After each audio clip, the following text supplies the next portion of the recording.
Land is an asset in Southwest Florida, as we learned from our search for property in Bonita Springs for a high school LLL. So we understand that, and we think being prudent stewards of the property and leveraging it whenever we can for schools or ancillary facilities is a very important job for planning. I'm going to turn it over to Dawn to discuss a little bit about the 28 vacant parcels that we currently have in the district. Good afternoon, Board, Dr. Atkins and Mr. Martin. We have 22 that are buildable, meaning they're large enough to house a school anywhere from elementary to high school. So for property by zone, in the south zone, there's 5 schools. 3 are conducive for a school site. The other 2 sites, as we said, the one is adjacent Tanglewood, and the other one is not conducive as well. In the west zone, we have 14 parcels. 10 are conducive for a school, and 4 are not. Go ahead. I just want to go back to South for a second. The Tower Road facility, that was an issue with Bonita High School. Mm-hmm. Is it because it's in the DRGR? Do I recall that correctly? Mm-hmm. So how are we ever going to be able to build there? Technically, we can. That's more of community pushback. It's not something that stops us from building on that site. I know, but that's what I meant. Right. How are we ever going to get the community to get behind us building there? Do we need approval? No. No. I think that's a site that we should keep within our inventory, looking at development out east in Bonita and Estero, because there's several developments, as I'm sure you know, that are going up out there. I think that will eventually kind of go by the wayside as far as, fighting the issues with the DRGR.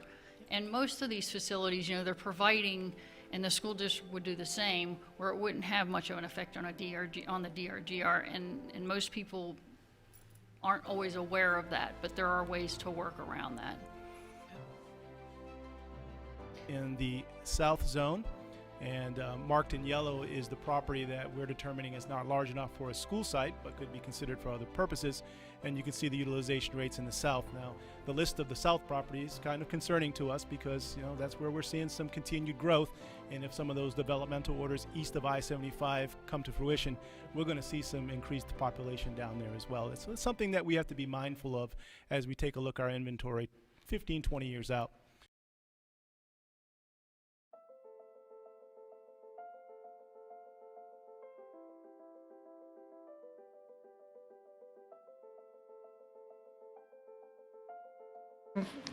To adopt Dr. Atkins' recommendation. I move that we adopt Dr. Atkins' recommendation to pursue the sale of 20-plus acres of our 40-plus acre property at 12691 Tower Road, Bonita Springs, in the amount of $1,500,000. Thank you. May I have a second? I'll second that. Thank you, Ms. Fisher. Okay, it has been moved by Ms. Morgan and seconded by Ms. Fisher. Any discussion? And Ms. Giovanelli? Actually, I just want to move to postpone these items and table it with the other item that's already tabled until we have a new superintendent is appointed. So I'm just asking for postponement until we figure out, the direction of the district at this time. So I just move to postpone items K, 10 and 11 and M1 to be tabled with M1 until the new superintendent has been appointed. Yeah, we're on K10 and this is discussion. So Ms. Patrica? Ms. Patrica? I see no reason to delay this. Dr. Atkins, correct me if I'm wrong. Did you not have a superintendent business round table with a whole bunch of business leaders here in Lee County who many, many years ago went through our budget, went through our property holdings, and made recommendations to the district to be more efficient? One of those recommendations was to offload property that can't be used for schools in the future to provide more capital revenue. Am I remembering this incorrectly? Please, Dr. Atkins. My recollection is that we've received that input from multiple sources, and to be candid, staff really believed this was the direction of the board to look at surplus properties. And so that's why we engaged Trinity and have gone about this process. That's been a while ago, but that's my recollection. And that's my recollection as well, and I do believe this is the direction of the board. I don't see any reason to delay this. I'm really happy with the information that's been brought forward to us by Mr. Oberst. As was answered yesterday regarding the funds, I think two things. One, and I'll try to say it more clearly this time, more dollars in the capital fund, we are able to do more of the projects. So some of the things this board has wanted to do, like accelerate construction in the East Zone, accelerate the purchase of land. These are things that we are able to do more rapidly if we have more funds that are available.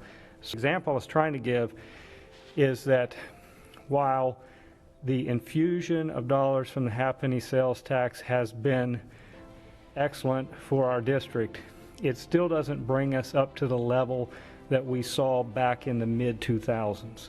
Ms. Giovanelli? Thank you. I was hoping I was going to get to talk. So let me share some context on this. Along with, we listed several properties. One was the actual Three Oaks property because Mr. Morris said that was the worst place to build a school. And it would be so my point to that is we do change gears because we actually bought property to build a school on that we're not going to build a school on now, but we're not selling that one right now because we possibly might build a school. So it's all about growth. And I think God's not making any more land. So we have to be very frugal with what we have. I am concerned over the 40 acres. I'm also concerned over the 6 Mile Cypress property because I think we should keep that because it's connected to our property. So I just think we need to have a plan. The plans have changed since 4 years ago when this was listed. So I think it's really important that, we talk about somebody here says we don't, we make plans and stick with it, but we did change plans. We changed to Three Oaks property that was listed for sale by Mr.